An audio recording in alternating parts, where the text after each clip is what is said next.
حمد و صلات کے بعد انتہائی عزت و تکریم کے لائق سامعین و حاضرین، دوستو، بزرگوں اور بھائیوں، محفل شب برات کے عنوان سے اس خوبصورت رات میں اور ان ٹھنڈی ہواؤں میں آپ حضرات تشریف فرمائیں۔ نبی پاک صلی اللہ علیہ وسلم نے ارشاد فرمایا، جب شعبان کی 15ویں رات آئے تو رات کو بیدار رہا کرو اور صبح کو روزہ رکھا کرو۔ تو جب حضور نے کہہ دیا بیدار رہو تو پھر کسی کو سونا نہیں چاہیے، بیدار رہنا چاہیے۔ اور بیداری کا مطلب یہ نہیں کہ وہ آدمی بس جاگتا رہے، اس کا مطلب یہ ہے کہ وہ اللہ اللہ کرے، درود پاک پڑھے، عبادت کرے، تلاوت کرے، ذکر فکر میں رہے۔ کچھ باتیں اس مقصد کے لیے کہ اس رات اللہ پاک نے اپنی رحمت کے دروازے کھولے ہیں، تو کچھ ایسی بات کی جائے جس سے دل نرم ہو جائے۔ دوستو، قرآن مجید کی 2 آیات میں نے پڑھی ہیں۔ اللہ کریم نے فرمایا، یا ایھا الذین آمنوا اتقوا اللہ حق تقاتہ، اے ایمان والو اللہ سے ڈرو اور اتنا ڈرو جتنا ڈرنے کا حق ہے۔ ڈرو اللہ پاک سے، اور جس طرح تم کسی سے ڈرتے ہو، ڈرنے کا حق ہوتا ہے، وہ حق ادا کرنے کی کوشش کرو۔ ہم میں سے بہت سارے لوگ ڈرتے ہیں کچھ لوگوں سے، اور جب وہ ڈر رہے ہوتے ہیں تو انہیں احساس ہوتا ہے۔ اللہ پاک نے ہمارا وہ احساس خود بیان کر دیا ہے۔ فرمایا، جب تم کسی سے ڈرتے ہو تو تمہیں اس کا احساس ہوتا ہے کہ تم کتنا ڈرتے ہو، تو پھر تم کوشش کرتے ہو کہ تم وہ کام نہ کرو جس سے وہ بگڑ جائے گا، ناراض ہو جائے گا۔ جو لوگ قانون سے ڈرتے ہیں وہ اشارہ نہیں توڑتے، کچھ بھی ہو جائے اشارہ نہیں توڑتے۔ انہیں پتہ ہے کہ یہاں اشارہ توڑیں گے تو الجھ جائیں گے، اور جہاں انہیں فکر نہ ہو کہ کوئی پوچھنے والا نہیں، وہاں ہم نے دیکھا ہے کہ لوگ اشارہ توڑ دیتے ہیں۔ اللہ تبارک و تعالیٰ نے موقع دیا، میں حرمین شریفین حاضر ہوا تو وہاں ایک روڈ دائری روڈ کہلاتا ہے۔ اس روڈ سے پیدل چلنے والے نہیں گزر سکتے۔ وہ کہتے ہیں جی اس روڈ سے پیدل والا نہ گزرے، ان کے لیے علیحدہ جگہ ہے۔ قانون یہ ہے کہ اگر کوئی پیدل آدمی وہاں سے گزرے اور اس کا ایکسیڈنٹ ہو جائے تو وہ حکومت یہ کہتی ہے کہ یہ کیوں یہاں سے گزرا تھا، لہٰذا کوئی مقدمہ نہیں ہو سکتا۔ وہاں ہم نے دیکھا ہے کہ لوگ اس سڑک پہ پیر بھی نہیں رکھتے، کہتے ہیں مر گئے تو بنے گا کچھ نہیں۔ یہاں بھی بہت سارے ایسے معاملات ہوتے ہیں کہ جہاں انسان محسوس کرتا ہے کہ یہ بڑا میرے لیے نقصان ہو جائے گا، تو وہ ڈرتا ہے۔ ایک چھوٹی سی بات ہے کہ رات کو کوئی آدمی اپنا دروازہ کھلا رکھ کے نہیں سوتا، حالانکہ کوئی حرج نہیں، کبھی کھلا رہ بھی جاتا ہے، اور اگر کبھی رہ جائے تو جس کی ذمہ داری بند کرنے کی ہو، اس کے ساتھ پھر جو رویہ ہوتا ہے گھر والوں کا، یہ خوف ہے ہمارا اندر کا، تو بڑی شدت کے ساتھ ہم اس شخص کو سخت سست کہتے ہیں، ڈانٹتے ہیں، کہتے تو نے خیال ہی نہیں کیا، جمع پونجی لٹ جاتی تو یہ خوف ہے، یہ ہمارا اندر کا یہ خوف ہے۔ آپ بازار میں جائیں تو درجنوں لوگوں نے گن مین بٹھائے ہوئے، ان کا دل نہیں کرتا کہ اضافی تنخواہ دی جائے، کیا مطلب ہے ایک آدمی کو اضافی پیسے دینے کا، لیکن وہاں آدمی بٹھایا جاتا ہے، اس کو تنخواہ دی جاتی ہے، اس کی روٹی کا بندوبست کیا جاتا ہے، اس کے سارے ضروریات زندگی کا خیال رکھا جاتا ہے، اور پس منظر یہ ہوتا ہے کہ ڈر لگتا ہے اگر یہ شخص نہ ہوا تو ہمارے چوری ہو جائے گی۔ اللہ فرماتے ہیں کہ تو جہاں سے ڈرتا ہے تجھے پتا ہے، تو اس طرح کر کہ مجھ سے بھی اتنا ڈر جتنا ڈرنے کا حق ہے۔ یہ جھوٹ موٹ کا ڈراوا نہ پیدا کر کے اوہ اللہ معاف کرے جی، اچھا جناب ڈرتے ہیں آپ اللہ تعالیٰ سے، آپ نے تو کانوں کو ہاتھ لگائے، تو پھر آپ کیا کر رہے ہیں؟ اللہ معاف کرے جی میں تو بات نہیں کرتا، بس 2-4 آدمیوں کی پگڑی اچھالوں گا، اس سے زیادہ نہیں۔ ڈر لگتا ہے جی بات کرتے ہوئے، 15-20 آدمی بس میرے قابو آئیں، یہ کس قسم کا ڈر ہے؟ ڈرنے کا حکم دیا، اور میرے رسول کریم سید عالم صلی اللہ تعالی علیہ وآلہ وسلم نے ارشاد فرمایا کہ تو رب کریم سے دنیا میں ڈر جا، جس طرح ڈرنے کا حق ہے جب قیامت کا دن آئے گا تو اللہ تجھے ڈرائے گا نہیں بلکہ اپنی رحمت کی چھاؤں میں جنت میں داخل کر دے گا. یہاں ڈر. ایک جگہ تو اللہ نے فرمایا ڈرو، اور کچھ جگہوں پہ فرمایا کہ جو میرے علم والے بندے ہیں نا، جن کو میں نے علم دیا ہے، عالم ہیں، ان کے بارے میں فرمایا کہ ان کے دلوں میں میری خشیت ہے. انما یخشی اللہ من عبادہ العلماء، اللہ کے بندوں میں سے جو علم والے ہیں وہ اللہ کی خشیت رکھتے. قرآن نے ایک جگہ کہا ڈرو، خوف کا لفظ بھی استعمال کیا، وَلِمَنْ خَافَ مَقَامَ رَبِّهِ جَنَّتَانِ، خوف بھی ہے اور خشیت بھی ہے. ان دونوں کا معنی ایک ہی ہے، ڈرنا. خوف کا معنی بھی اور خشیت کا معنی بھی، ڈرنا. جب آپ علماء لغت کو پڑھیں گے، عربی ادب کو جاننے والے لوگوں کا مطالعہ کریں گے تو انہوں نے یہی لکھا ہے کہ ان دونوں کا معنی ڈرنا ہے. میری طرف دیکھیے، توجہ کریں، کچھ سمجھانے لگا ہوں، اس نقطے کو ضرور سمجھیے گا. خشیت کا معنی بھی ڈرنا ہے، خوف کا معنی بھی. لیکن جب صوفیاء کے پاس جائیں نا، صوفیاء جو قرآن و سنت کی روح کی تفسیر کرنے والے ہیں، تو وہ کہتے ہیں نہیں، خشیت اور خوف میں فرق ہے. خوف اور ہوتا ہے، خشیت صوفیاء اس کی تفسیر اور کرتے ہیں. وہ کہتے ہیں خوف بھی ہوتا ہے اور خشیت بھی ہوتی ہے، الگ الگ چیزیں ہیں، ایک نہیں. بڑی خوبصورت بات ہے، اگر آپ سمجھ گئے تو آپ کو فائدہ دے گی. صوفیاء یہ کہتے ہیں کہ بھائی خوف ہوتا ہے اپنے گناہوں کا، کہ میں نے یہ گناہ کیے ہیں، اگر اللہ نے مجھ سے پوچھا تو مجھے بڑا خوف آتا ہے، مار پڑے گی، یہ خوف ہے. پھر سمجھ لیں، ایک آدمی نے حرام کا مال اکٹھا کیا ہے زندگی میں، معاذ اللہ اس نے بڑے پاپ کیے، گناہ کیے، شراب پی، بدکاری کی، معاذ اللہ تعالیٰ ثم معاذ اللہ. اب اسے ڈر لگ رہا ہے کہ اللہ تبارک و تعالیٰ نے پوچھا تو میں کیا جواب دوں گا. یہ خوف ہے. اور خشیت یہ ہے کہ ایک آدمی سارا دن نماز پڑھتا ہے، روزہ رکھتا ہے، عبادت کرتا ہے، اللہ کو یاد کرتا ہے، پھر بھی ڈرتا ہے. یہ خشیت ہے، یہ خشیت ہے. جو گناہوں سے ڈرے وہ خوف ہے، اور جو رب کی ناراضگی سے ڈرے وہ خشیت ہے. جو کہے یار میرا رب کہیں ناراض نہ ہو جائے، میرا رب کہیں مجھ سے. بڑی خوبصورت مثال دی. میں نے اپنے صاحب سے پوچھا کہ حضور یہ مسئلہ کیا ہے، تو فرمانے لگے ایک بادشاہ نے ایک غریب کی بیٹی اسے پسند آ گئی تھی، تو اس نے عزت کے ساتھ اس سے شادی کر لی، رشتہ بھیج کے وقار کے ساتھ.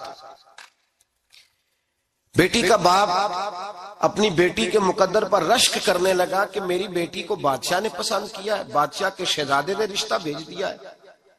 شہزادہ بیاہ کے لے گیا بیٹی کو. 20 کنیزائیں، نوکرانیاں اس عورت کی خدمت کرنے پہ لگی ہوئی ہیں، توجہ ہے، اس کا ہر حکم ماننے کو تیار ہے. لیکن وہ بی بی سویرے بھی رو پڑتی ہے اور شام کو بھی رو پڑتی ہے، روتی رہتی ہے. اس سے کسی نے پوچھ لیا کہ بی بی تو روتی کیوں ہے؟ 20 کنیزائیں ہیں، گھر میں سکون ہے، ہر شے ہے، تو روتی کیوں ہے؟ تو وہ کہنے لگی اصل بات یہ ہے کہ جو کچھ مجھے ملا ہے میں اس کے قابل نہیں تھی، تو میں ڈرتی ہوں میرا سائیں کہیں ناراض نہ ہو جائے، وہ ناراض نہ ہو جائے. میں قابل نہیں تھی، میری اوقات نہیں تھی. یہ من آنم کے من دانم، میں جو ہوں اس کا مجھے پتا تو ہے. اس نے میری حیثیت سے، میری اوقات سے، میرے ظرف سے، میری محنت سے بڑا بڑھ کے مجھے عطا کر دیا. میری چونکہ اوقات سے زیادہ دے دیا تو میں ڈرتی ہوں وہ ناراض نہ ہو جائے، کہیں میری یہ کھیل، یہ جو میں نے گھونسلہ بنایا ہے، یہ کہیں میرا ٹوٹ نہ جائے.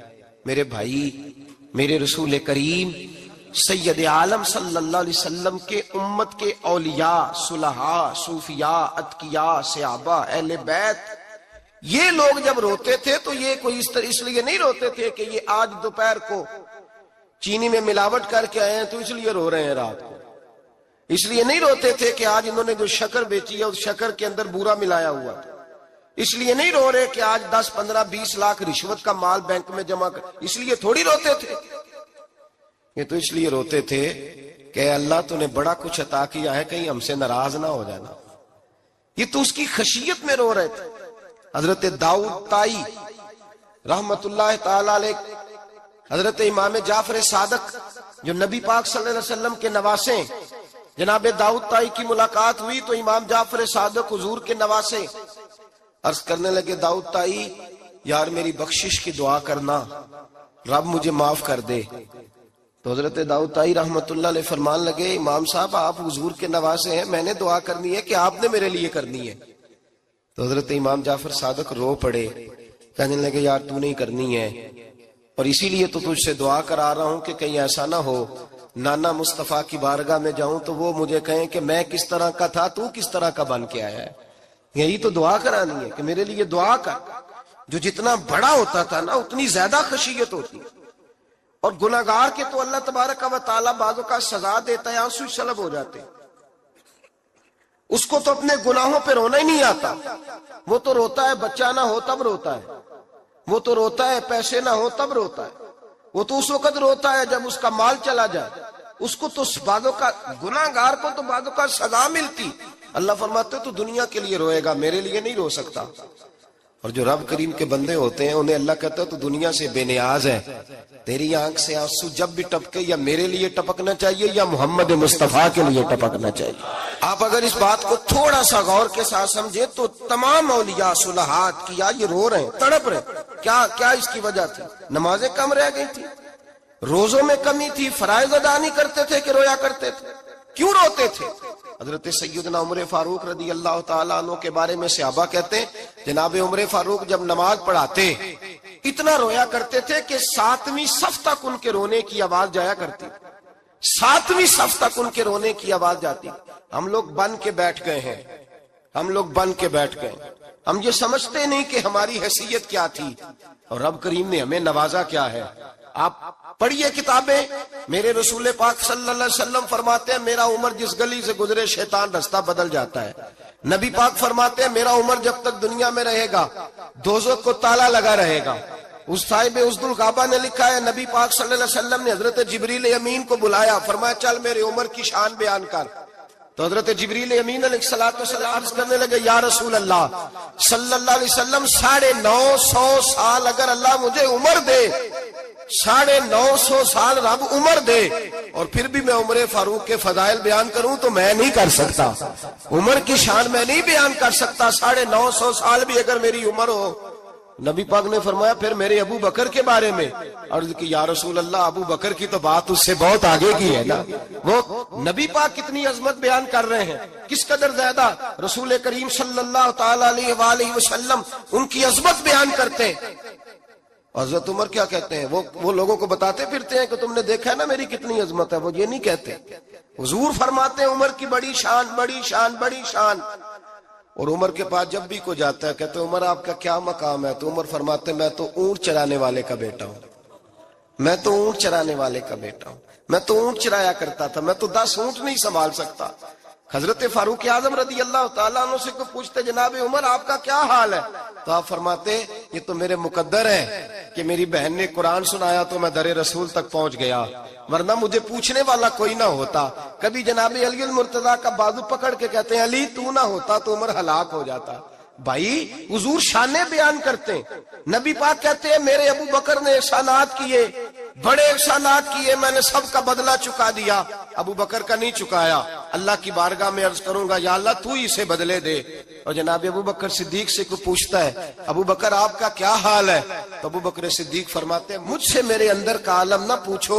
اگر قیامت کے دن اعلان ہوا نا کہ سارے لوگ بخشے گئے ایک باقی بچا ہے تو مجھے ڈر لگتا ہے اکیلا ابو بکر ہی بچ جائے گا جو نہیں بخشا جائے گا. مجھے ڈر آتا ہے. او بھائی بن کے بیٹھ گئے لوگ، لوگوں کو پوچھ کر کے دیکھیں، کہتے ہیں کیا پاپ کیا ہے، کیا ہو گیا ہے؟ خشیت سے کانپتی ہوئی روحیں، تڑپتے ہوئے میرے رسول پاک کے غلام، اولیاء اللہ صوفیاء کرام کے رونگٹے کھڑے ہیں رب کریم کے خوف سے. جو جتنا مالک کو جانتا ہے اتنا کانپ رہا ہے، اتنا ڈر رہا ہے. جس کی آنکھوں سے آنسو خشک ہے مطلب یہ ہے یہ رب کو جانتا ہی نہیں، اسے کیا خبر اس کا جلال کتنا ہے، اسے کیا خبر اس کا عذاب کتنا ہے، تو کیا جانے۔ ان بطش ربک لشدید، جب وہ پکڑتا ہے تو بڑا سخت پکڑتا ہے۔ حضرت عثمان غنی کو 3 دفعہ میرے نبی پاک نے فرمایا جنتی ہے، جنتی ہے، العثمان فی الجنہ، العثمان فی الجنہ، العثمان فی الجنہ، 3 دفعہ حضور نے جنت کی بشارت دی۔ میرے مصطفیٰ کریم نے فرمایا میرا عثمان گلی سے گزرے تو فرشتے بھی اس کی حیا کرتے ہیں۔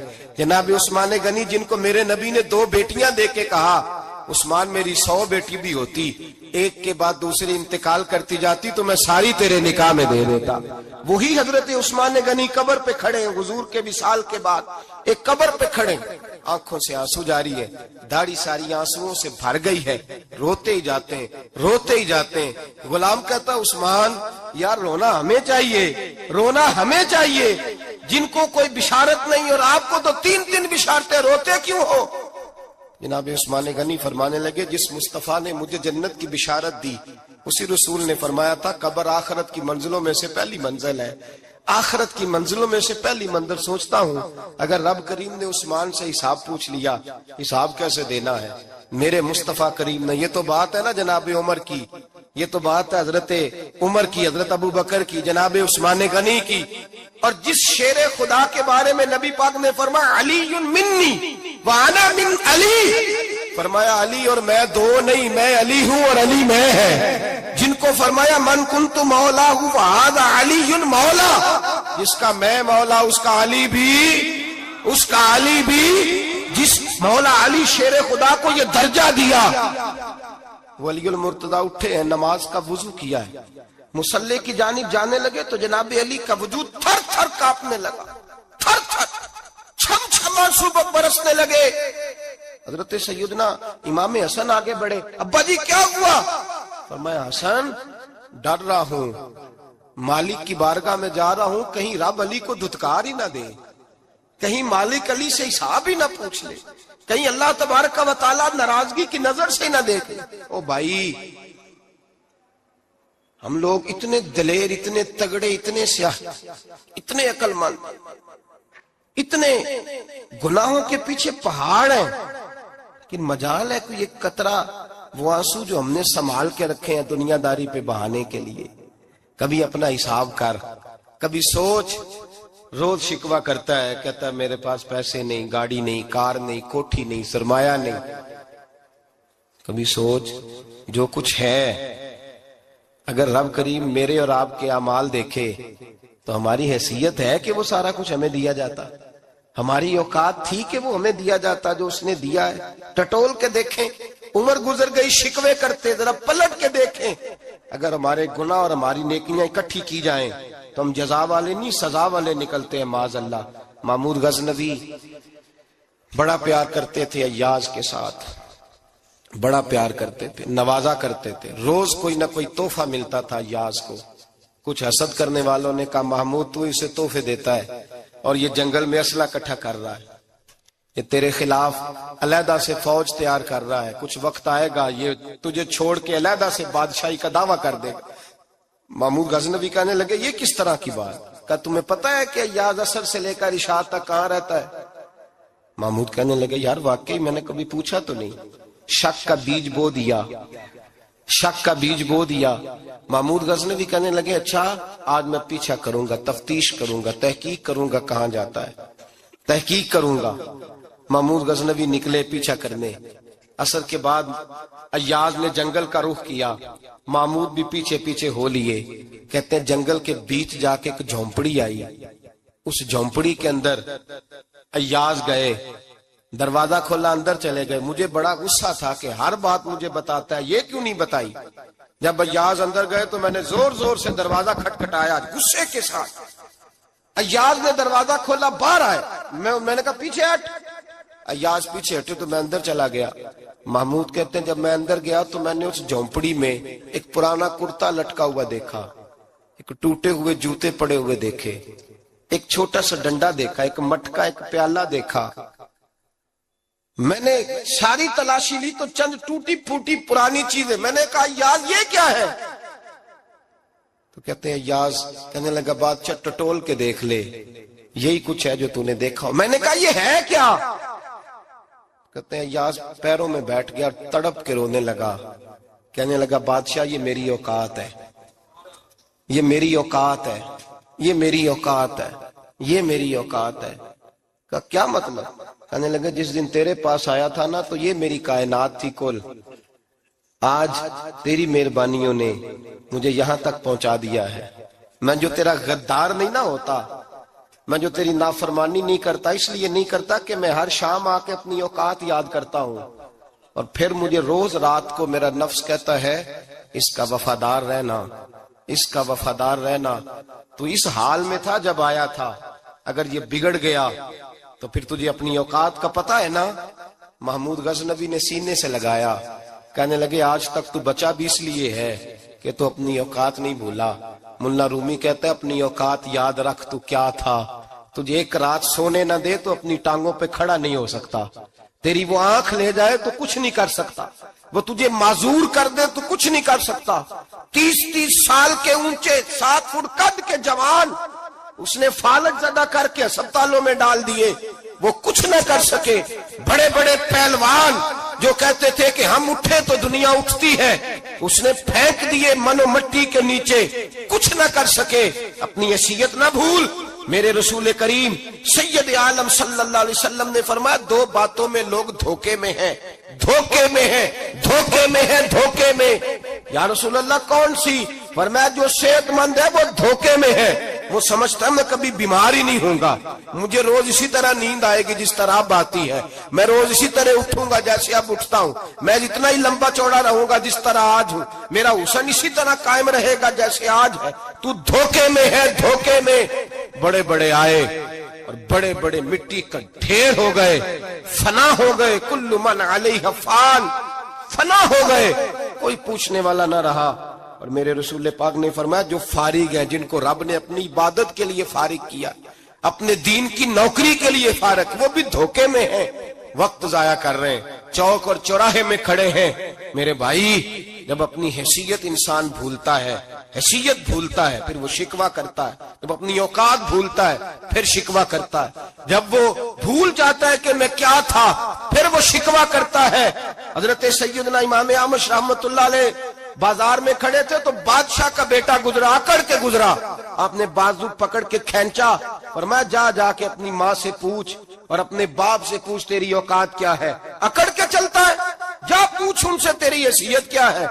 حضرت جناب سیدنا امام اعمش نے ڈانٹا تو واپس آیا، آگے کہنے لگا ابا وہ امام کیا کہتا تھا کہ میری اوقات کیا ہے، کیا اوقات ہے میری. تو باپ اور ماں دونوں گھورنے لگے، کہنے لگے بیٹے ہمارے پاس دولت بھی تھی، گھر بھی تھا، مکان بھی تھا، جائیدادیں بھی تھی، بادشاہت بھی تھی، پر ہم دنیا کے دروازوں سے بھیک مانگ مانگ کے تھک گئے تھے. عرش کا مالک ایک بیٹا عطا نہیں کرتا تھا، ایک بیٹی نہیں دیتا تھا، تڑپ گئے تھے، روتے تھے، سسکتے تھے. پھر وہی امام احمد جنہوں نے آج تجھے گلی میں کھڑا کیا ہے اس کے دروازے پہ جا کے بیٹھ گئے. ہم نے کہا رب ناراض ہو گیا، دعا کرو ہم سے راضی ہو جائے، چلو زیادہ نہیں 1 لال ہی ہمیں دے دے. کہ امام اعمش دعائیں کیا کرتے تھے تو تب اللہ پاک نے تو ہمیں عطا کیا تھا. تیری او بھائی اپنی حیثیت کا تو تعین کر، تو بڑھ بڑھ کے باتیں کرتا ہے، تو بڑا کھل کھل کے بولتا ہے. اپنی حیثیت کا تو تعین کرنا، ذرا اندازہ تو کرنا کہ تو کون تھا، کہاں سے آیا ہے، تیری اوقات کیا ہے. یہاں لوگ 1 منٹ میں آگے نکل جاتے، پلٹ کے دیکھ تو صحیح. اور میرے بھائی جو بڑے لوگ تھے وہ تڑپا کرتے تھے. حضرت فضیل بن عیاض رحمت اللہ علیہ فرماتے ہیں بغداد میں بارش نہیں ہوتی تھی، قحط پڑ گیا، جانور پیاس سے مرنے لگے، جوان بچے بوڑھے نڈھال ہونے لگے. فرماتے ہیں میں بھی نکلا، سفیان ثوری بھی نکلے، اور بھی کئی صوفیاء میدان میں نکلے، دعائیں مانگی پر بارش نہیں ہوتی تھی. فرماتے ایک جھونپڑی سے ایک سفید بالوں والا اور گندمی رنگ والا ایک بوڑھا غلام نکلا جو کسی کا ملازم تھا. باہر آیا جھونپڑی سے، ہم اسے دیکھ رہے تھے، وہ ہمیں دیکھ نہیں رہا تھا. فرماتے ہیں اس کے چہرے پر عبادت کے نشان تھے، دور سے اس کا چہرہ دیکھتے لگتا تھا کوئی رب کریم کا بندہ ہے. فرماتے ہم اسے اللہ کا ولی جانتے تھے، اس نے دعا مانگی کہ تو لفظ پتہ کیا ہے دعا کے، ہاتھ اٹھا کے کہنے لگا مولا مجھے پتا ہے یہ جو بارش نہیں نہ ہو رہی ہے میری وجہ سے نہیں ہو رہی، میرے گناہوں کی بڑی لمبی فہرست ہے، بڑی لمبی لائن ہے۔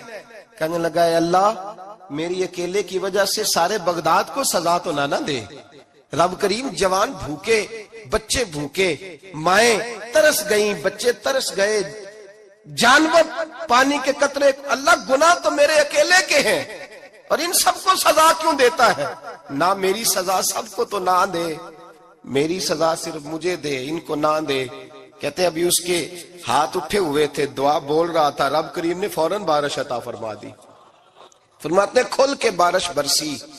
میں نے لوگوں سے پوچھا پتہ کرو کس کا غلام ہے، کہا فلاں آدمی کا۔ حضرت فضیل بن عیاض کہتے ہیں میں شام کو گھر چلا گیا، اس کے آقا سے بات کی، خرید لیا۔ میں جب اس کو خرید کے لایا، گلی میں جا رہے تھے تو مجھے کھڑا کر کے کہنے لگا فضیل میں نکما سا آدمی ہوں، بال بھی سفید ہیں، مجھ سے تو زیادہ کام ہی نہیں ہوتا، کیوں تو نے پیسے خرچ کیے؟ میں اس قابل ہی نہیں تھا، کیوں خریدا؟ تو حضرت فضیل ابن عیاض کہتے ہیں میں نے اس کو کہا کل جو تو نے دعا مانگی تھی تو نہیں دیکھ رہا تھا، ہم دیکھ رہے تھے، تو مقبول ہے رب کریم کی بارگاہ کا، تجھے اس لیے خرید کے لایا ہوں، تو مقبول ہے۔ کہتے ہیں یہ لفظ سنے تو ٹھہر گئے، وہ کہنے لگے اچھا آقا مجھے 5 منٹ کا وقت ملے گا؟ میں نے کہا ہاں ہاں ضرور ملے گا۔ کہتے ہیں انہوں نے وہیں نماز کی نیت باندھ لی، 2 رکعتیں پڑھی اور 2 رکعتیں پڑھ کے ہاتھ اٹھائے، کہنے لگے مولا تیرا اور میرا راز تھا، تو نے راز کیوں کھولا؟ اللہ مسترنا بستری کل جمیل، یا اللہ تیرے پاس پیارے پیارے پردے ہیں، ایک پردہ مجھے عطا کر دے، مجھے اپنا رکھ، مجھے لوگوں کے سامنے میرے پردے نہ کھول۔ آپ فرماتے ہیں یہ کہہ کہ وہ زمین پہ بیٹھے کلمہ شہادت پڑھا، ان کی روح پرواز کر گئی۔ میرے بھائی جو زیادہ پرہیزگار تھے، جو بڑے رب کریم کے بندے تھے، ان کے تو آنسو خشک ہی نہیں ہوتے، وہ تو تڑپا کرتے، صبح شامیں ان کی روح کے گزرتے تھے اور رب کریم کی ناراضگی سے ڈرتے تھے۔ وہ کہتے تھے مالک کہیں ناراض نہ ہو جائے، کہیں بگڑ نہ جائے۔ میرے رسول کریم صلی اللہ علیہ وسلم کے صحابی کہتے ہیں ایک جنگ سے خوشخبری آئی، تو جو خوشخبری لانے والے تھے وہ حضرت عمر فاروق رضی اللہ تعالیٰ عنہ کے پاس پہنچے خوشخبری دینے۔ حضرت عمر رضی اللہ تعالیٰ عنہ کھڑے تھے، صحابی نے آ کے کہا عمر مبارک ہو۔ جناب عمر کچھ لوگوں سے گفتگو کر رہے تھے، بات چیت جاری تھی، کہا مبارک ہو فتح ہو گئی۔ حضرت عمر کہنے لگے ٹھہر تو جا، اس سے تو بات کر لینے دے جس سے کر رہا ہوں، جب کہنا ٹھہر تو جا۔ وہ جو پیچھے کھڑے تھے وہ شرمندہ ہو گئے، اتنی سی بات ہے نا، چودھری تو بندہ بنتا ہی تب ہے جب 5-10 کی ایک دن کے اندر بےزتی کر لے، پڑھا لکھا تو بنتا ہی تب ہے جو 10-15 کو جاہل کہہ لے، تو بڑا تو بنتا ہی تب ہے جو 5-6 کو نیچا دکھا لے۔ تو یہ ہماری ڈگریوں کا تو مزاج ہی بڑا مختلف ہے، ہم تو اعزاز والے ہوتے ہی تب ہیں جب کچھ چھوٹا ہوگا تو ہم بڑے ہوں گے نا، ہم تو چاہتے ہیں ہمیں کچھ چھوٹا ملے، کسی کو چھوٹا کر کے اس کے قد پہ سوار ہو کے بڑا ہونا چاہتے ہیں۔ اتنی سی بات تھی کہ ٹھہر جانا یار پہلے اس کی تو سن لینے دے۔ وہ شرمندہ ہو گئے صاحب، جب وہ شرمندہ ہوئے تو سیدنا فاروق اعظم دوڑے گئے۔ صحابہ کہتے ہیں گارا تھا، کیچڑ تھا، اس گارے میں سر رکھا، سجدہ کرنے لگے، اٹھے، کہنے لگے مولا اپنے عمر سے ناراض نہ ہو جانا، یہ کل تک اونٹ چرایا کرتا تھا، آج تیری مخلوق کو شرمندہ کرنے لگ گیا ہے، یہ اپنی حیثیت ہی بھول گیا، اسے خبر ہی نہیں کہ یہ کیا تھا، یہ آج تیری مخلوق کو شرمندہ کرتا ہے۔ اللہ اپنے عمر سے ناراض نہ ہو جانا۔ وہ شخص کہتے ہیں پیچھے آ کے کھڑا رو رہا ہوں، میں نے کہا عمر کیا کر رہے ہو؟ فرمایا نہیں یار میں نے تجھے شرمندہ کیا ہے، یہ میں بھول گیا تھا کہ میں کیا ہوں۔ بھائی اپنی حیثیت کا تعین کریں، آؤ آج اپنی حیثیت کا تعین کریں، دیکھیں ہم کہاں تھے، کہاں بیٹھے، پلٹ کے دیکھیں کیا تھے، ہم کیا ہیں، راتیں کہاں گزرتی ہیں، صبح کہاں بیتتی ہیں۔ ایک لمحے کے لیے پلٹ کر اپنے ظلم، زیادتیاں، جھوٹ، غیبتیں، بے حیائیاں، اپنی زندگی کے امور کا اگر ہم یک نظر جائزہ لیں، پیچھے پلٹ کے دیکھیں تو حضرت جناب سیدنا غوث اعظم جیلانی رضی اللہ تعالیٰ عنہ فرمایا کرتے تھے اگر لوگ اپنے گناہ یاد کریں تو وہ پریشان ہو جائیں کہ ہمیں پانی کا قطرہ کیوں مل رہا ہے. وہ اگر اپنی غلطیاں یاد کریں تو انہیں احساس ہو کہ ان کا سانس کیسے چل رہا ہے. بھائی اگلی بات سنو گے تو اور حیران ہو جاؤ گے. حضرت غوث اعظم رضی اللہ تعالیٰ عنہ فرمایا کرتے کہ اب خیال آتا ہے، اب سوچ آتی ہے کہ رب کریم نے کتنی ڈھیل دی ہوئی ہے. ہم ہیں کہ سمجھتے ہیں یہ میری عقل مندی کا کمال ہے کہ مجھے سارا کچھ نافرمانی کے باوجود بھی مل رہا ہے. بھائی خشیت الہی پیدا کریں. جتنا بندہ بڑا ہوتا تھا اس کے دل میں خوف بھی اللہ کا وہ جانتا تھا. حضرت امام اعظم ابو حنیفہ بیٹھے تھے تو ایک بی بی فتویٰ پوچھنے آئی. بی بی روز خاوند سے مطالبہ تو کرتی ہے، فلاں چیز چاہیے فلاں چیز چاہیے. اللہ کرے وہ یہ مطالبہ کرنے لگ جائے کوئی شے نہیں چاہیے، جو چاہیے حلال کا چاہیے. آمین تو کہہ دے. اللہ کرے بی بی یہ مطالبہ کرنے لگ جائے سوکھی روکھی چاہیے پر چاہیے مجھے جائز دینا، بے شک ایک وقت دینا. اللہ کرے یہ مطالبہ ہونے لگ جائے. شب برات کی بڑی مقدس رات، اللہ کرے اس رات یہ مطالبہ ہونے لگ جائے. ایک بی بی آئی خاتون، چرخہ کاٹتی ہے، سوت بناتی ہے. حضرت امام صاحب سے مسئلہ پوچھنے آئی. کیا مسئلہ پوچھا اس نے؟ کہنے لگی حضرت جی میں نا رات کو اپنی چھت پہ بیٹھ کے چرخہ کاٹتی ہوں، سوت بناتی ہوں. 14ویں رات کا چاند جب چڑھا ہوتا ہے تو اس کی روشنی میں چرخہ کاٹتی ہوں. کئی دفعہ نا بادشاہ کا لشکر میری گلی سے گزرتا ہے، بڑے بڑے لالٹین انہوں نے پکڑے ہوتے ہیں، بڑے بڑے روشن دان، بڑی بڑی ان کے اندر روشنی ہوتی ہے. تو حضرت جی کئی دفعہ نا وہ جب گزرتے ہیں تو ان کی روشنی میں بھی میں کچھ سوت بنا لیتی ہوں. مسئلہ یہ پوچھنا تھا کہ اس روشنی میں جو سوت بناتی ہوں اس کی کمائی میرے لیے جائز ہے کہ ناجائز ہے؟ اس کی روشنی میں حضرت امام اعظم نے اللہ اکبر کا اور چھم چھم آنسو گرنے لگے. حضرت امام صاحب نے اپنا گریبان پکڑا اور کھینچا، قمیض پھٹ گئی. کہنے لگے بی بی مسئلہ چھوڑ، تو پہلے بتا تو ہے کون، کہاں سے آئی ہے، کون ہے بتا. تو کہنے لگی میں حضرت بشر حافی کی ہمشیرہ ہوں، میں حضرت بشر حافی، وہ جو درویش ننگے پیر نہیں پھرتا رہتا بغداد کی گلیوں میں، میں اس عظیم بھائی کی بہن ہوں، بشر حافی کی ہمشیرہ ہوں. تو حضرت امام اعظم فرمانے لگے کوئی اور بی بی آتی تو اس کے لیے جائز تھا، کیونکہ وہ جان بوجھ کے تو کسی کی روشنی نہیں استعمال کرتی، خود آتی ہے. کوئی اور آتی تو جائز تھا، تیرا مقام بڑا ہے، تیرے لیے جائز نہیں. لیے جائز نہیں تو اپنی حیثیت کا تعین کر، یہ تیرے لیے درست نہیں. بھائی بڑا تو تب ہوگا جب تیری احتیاط بڑی ہو جائے گی، بڑا تب ہوگا جب تیرا تقوی بڑا ہو جائے گا، بڑا تو تب ہوگا جب تو حلال حرام کے معاملے میں باریک باریک چیز کا خیال رکھے گا. اور اگر تو کہ خیر ہے دیکھی جائے گی، ساری دنیا کر رہی ہے، ساری زمانہ کر رہا ہے، فلاں بھی کر رہا ہے، وہ خدا کے بندے یہ کس طرح کا معاملہ ہے، یہ کس طرح کی جمہوریت ہے؟ اپنے آپ کو سمجھائیں اور میرے عزیز خشیت والی زندگی پیدا کریں، تقوی والی زندگی پیدا کریں. ہم لوگ ایسا وقت گزار رہے ہیں، اور یہ یاد رکھنا ہمیشہ انسان دنیا میں آتے ہیں، اس شہر کے بہت سارے لوگ ہو گزرے، علماء، مشائخ، صوفیاء، تاجر، زمیندار. آپ کسی بھی شعبے میں ٹٹولیں گے تو آپ کو کئی نام ملیں گے. اس شہر محبت کے ڈھیروں لوگ ہو گزرے، اور یہ کہانی ہر شہر کی ہے. آج میں اور آپ یہاں بستے ہیں، کچھ وقت کے بعد ہم داستان ہوں گے. امام شافعی رحمت اللہ علیہ فرماتے ہیں میں ایک شہر سے گزر رہا تھا تو میرے پیر کو ٹھوکر لگی، میں نے زمین کھودی تو ایک کھوپڑی نکلی. کھوپڑی نکلی تو اس کے اوپر تاج بھی تھا. ماتے میں نے شہر کے لوگوں سے پوچھا یہ کیا ہے؟ تو کہنے لگے یہ بادشاہوں کا قبرستان ہے، اس میں غریب دفن تو نہیں ہو سکتا تھا، دفن تو بادشاہوں کا خاندان ہے. لیکن افسوس کی بات یہ ہے کہ یہاں مٹی ڈالنے کوئی نہیں آتا، اب یہ سیدھی سڑک بن گیا. بھائی کبھی پلٹ کے دیکھ، ہزاروں لوگ آئے اس روڈ سے، کروڑوں لوگ گزرے اور منزل کو چلے گئے، لوگوں نے یاد نہیں رکھا. آپ اپنے حصے کا عمل کرنے آئے، ٹھیکیدار نہیں ہے کوئی اپنی اولاد کا، بال بچے کا، بہن بھائی کا.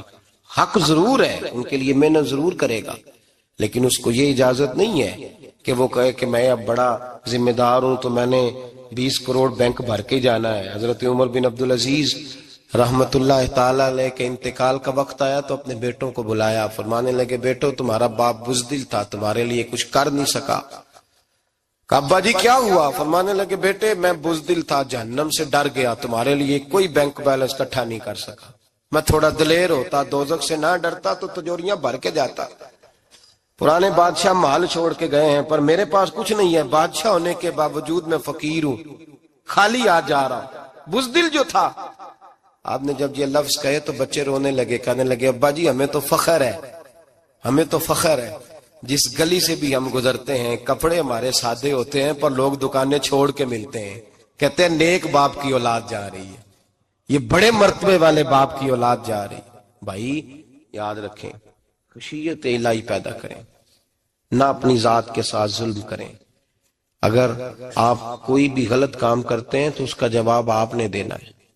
اگر آپ نے 1 کروڑ روپیہ ناجائز کمایا ہے تو وہ اللہ آپ سے نہیں، آپ کے بچے سے نہیں پوچھے گا، بیوی سے نہیں پوچھے گا، بہن بھائی سے نہیں، وہ آپ نے جواب دینا ہے۔ آپ نے اپنے اعمال پر غور کریں۔ آج شب برات ہے، میرے نبی کریم صلی اللہ علیہ وسلم نے فرمایا کہ میری امت کی اتنی بخشش ہوگی، مدینے میں سب سے زیادہ بنو کلب کا قبیلہ بکریاں پالتا ہے، ان کی بکریوں کے بالوں سے بھی زیادہ اللہ میری امت کی بخشش فرمائے گا۔ اس کو توبہ کی رات کہا جاتا ہے۔ توبہ کا مطلب یہ ہوتا ہے کہ اللہ میں آج کے بعد گناہ نہیں کروں گا۔ توبہ کا مطلب ہوتا ہے کہ میں آج کے بعد یہ غلطی، آپ کا ملازم کتنی بار غلطی کرے تو آپ رکھ لیتے ہیں؟ ایک دن میں 100 دفعہ کرے تو گنجائش ہے اس کو رکھنے کی؟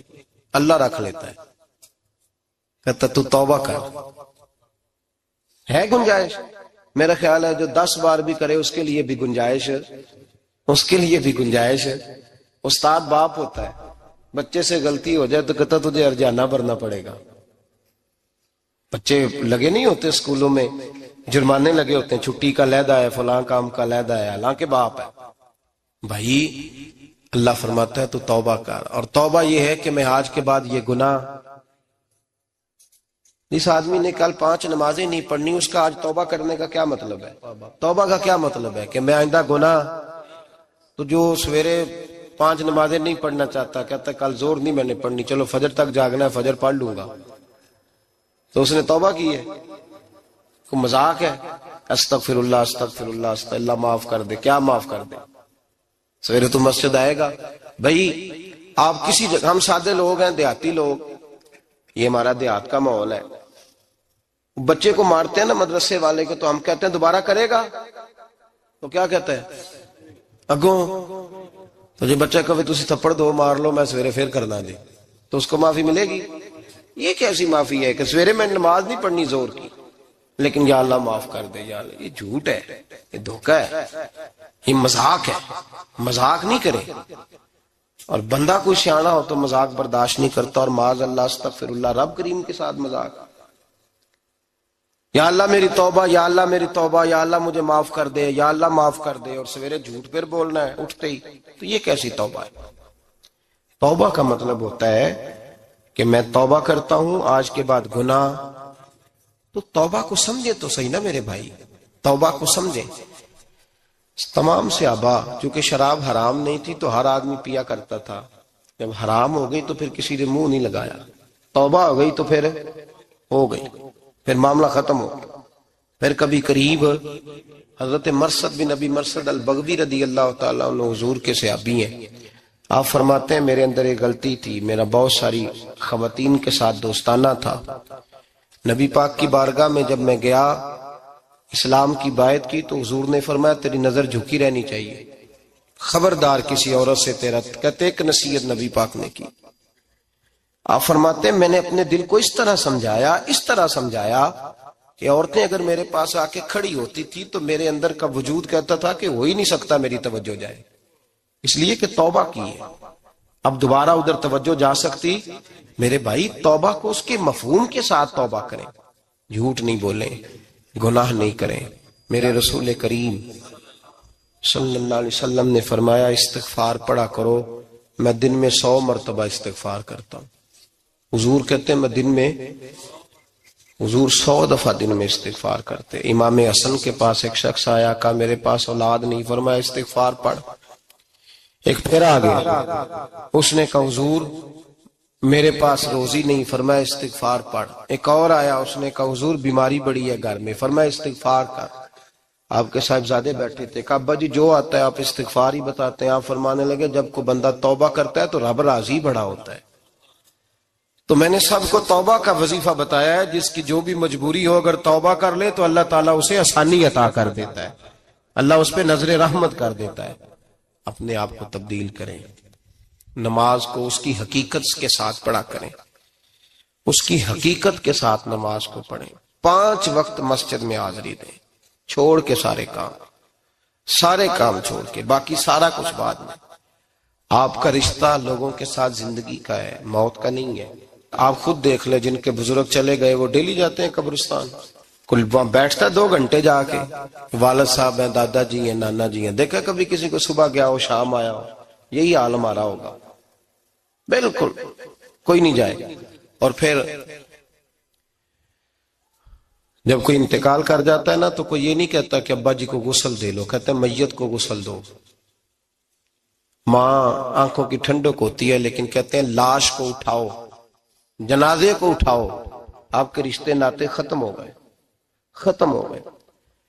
اگر آپ ناراض نہ ہوں تو مجھے جنازے پڑھانے کا موقع ملتا ہے. 1-2 بات عرض کرتا ہوں, اس کے بعد ذکر کرتے ہیں, انشاءاللہ دعا ہوگی.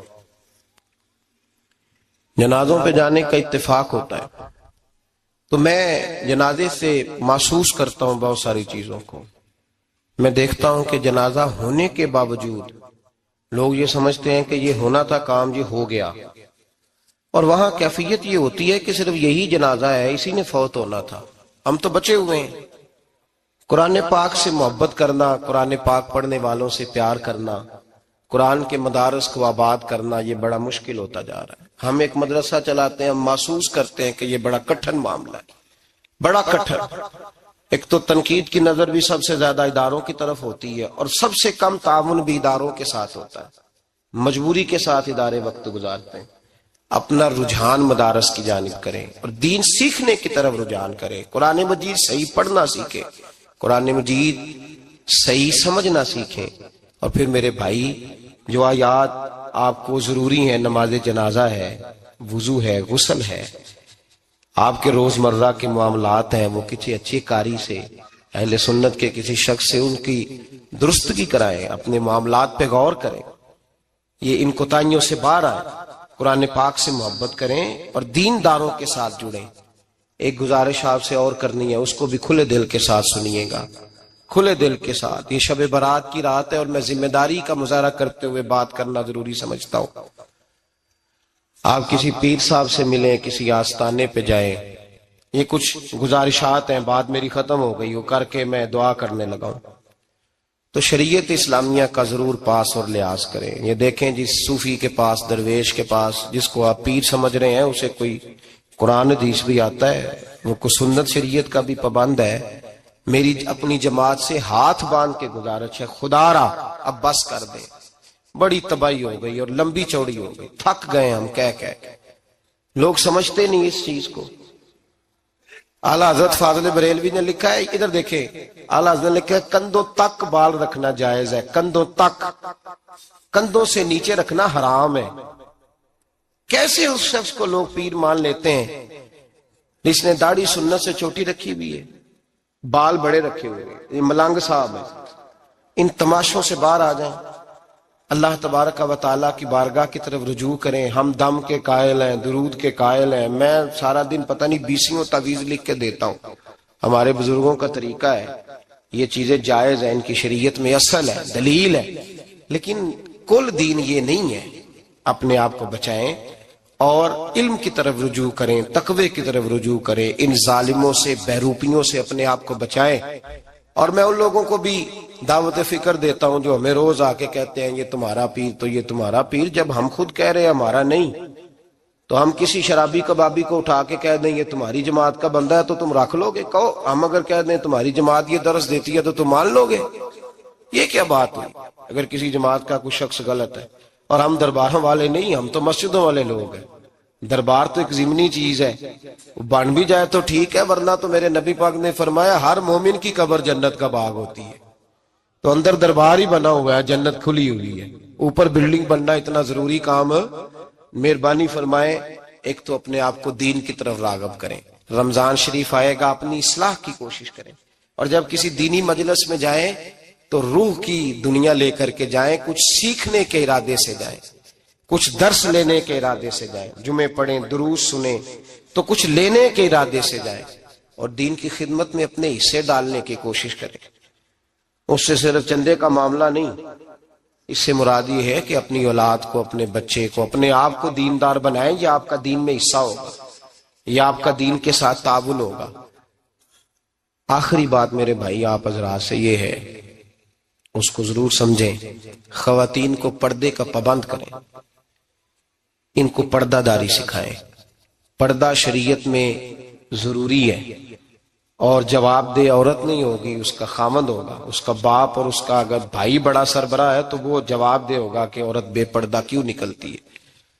تہذیب کے نام پر بد تہذیبی نہ کریں، خبردار کوئی ایسا کام نہ کریں جس سے اللہ رسول ناراض ہو، ان کو پردے کا پابند کریں، بغیر برقعے کے، بغیر مکمل نقاب کے، بالکل عورت کو اجازت نہ دیں گھر سے نکلنے کی، سختی کریں، اور ان کو سمجھائیں کہ ہمارا تعلق یورپ کے ساتھ نہیں، ہمارا تعلق خاتون جنت حضرت فاطمہ الزہرا کے ساتھ ہے، ان کو پابند کریں۔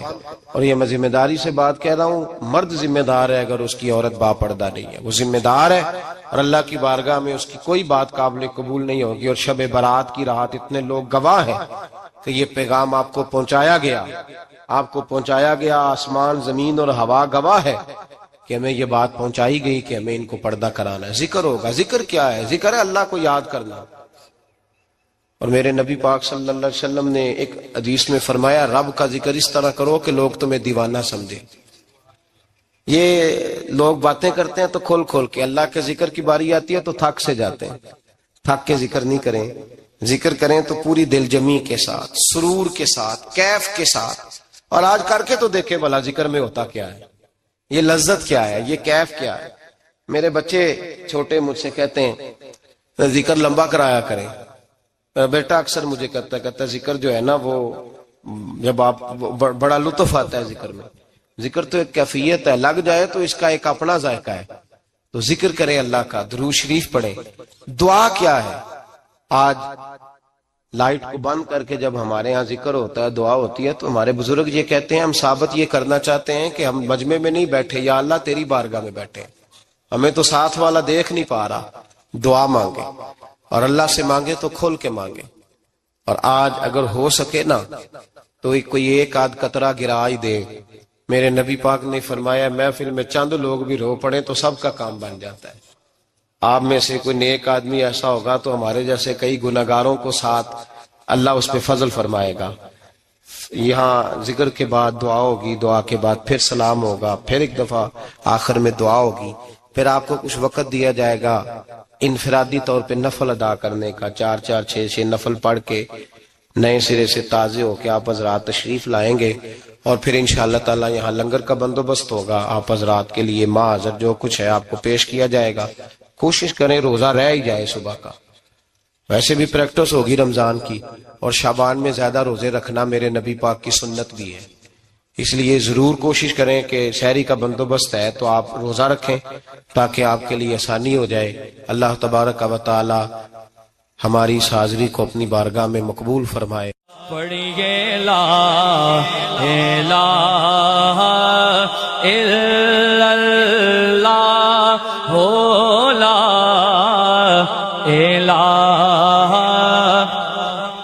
الا اللہ۔ کسی نے پوچھا